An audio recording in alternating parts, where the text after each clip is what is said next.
नाज़रीन, drama serial चाल की नेक्स्ट आने वाली एपिसोड में आप देखेंगे कि रुबाब जब जाती है फ़ारूक से मिलने के लिए तो उसको कहती है कि तुम्हें क्या लगता है कि तुम्हारी इस घटिया हरकत के बाद भी तुम्हें अपनी आंखों से देखकर मैं तुम्हें अब कुछ रकम देने वाली हूँ मज़ीद। जिस पर कहेगा फ़ारूक रकम तो तुम्हें मुझे देनी होगी, तुमने शायद मेरा खत ठीक से नहीं पढ़ा।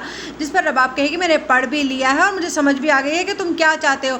अगर मैंने तुम्हारे बारे में सिकंदर को ज़रा भी बता दिया तो तुम जानते हो वो तुम्हारा क्या हाल करेगा, एक लम्हा नहीं लगाएगा वो तुम्हें पुलिस के हवाले करने में। जिस पर कहेगा फ़ारूक कि ये तो तुम्हें सोचना चाहिए कि वो तुम्हारे साथ क्या करेगा अगर उसे ये पता चलेगा कि उसकी बीवी उसके निकाह में रहकर मुझसे छुप छुप कर मिलती रही और उससे झूठ भी बोलती रही है कि मैं सिर्फ और सिर्फ उसका क्लास फॉलो रह चुका हूँ। जिस पर अब आप कहेगी ये ब्लैकमेल किसी और को करना और मैं तुम्हारे किसी भी धोखे में आने वाली नहीं, जितना माल और रकम मैं तुम्हें दे चुकी हूँ उसी को गनीमत जानो। उधर आप देखेंगे कि फ़ारूक बहुत ज़्यादा परेशान होगा कि आखिरकार रुबाब को क्या होता जा रहा है। मैंने उसे बताया भी है कि मैं उसको किस कदर मोहब्बत करता हूँ लेकिन उस पर कोई बात असर ही नहीं कर रही। जिस पर रुबाब भी ये सोच रही होगी कि मुझे लगता था कि शायद सिकंदर ने मुझसे शादी अलीना और राहिल भाई की खुशी के लिए की है, लेकिन अगर मैं जानती होती कि उसने मुझसे मोहब्बत की थी तो शायद मैं कभी भी फ़ारूक की बातों में ना आती, लेकिन मेरी आंखों पर तो मोहब्बत की पट्टी बंधी हुई थी।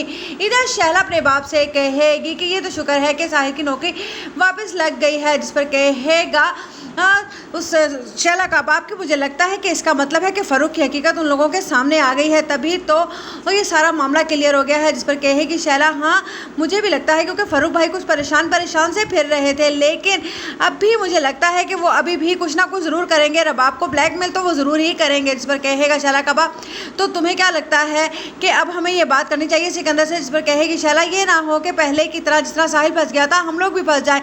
जिस पर उसका बाप कहेगा चलो अगर उस लड़की को थोड़ी अकल आ ही गई है तो हो सकता है कि अल्लाह उसके लिए बेहतरी करे। इधर राहिल को जब ये पता चलेगा कि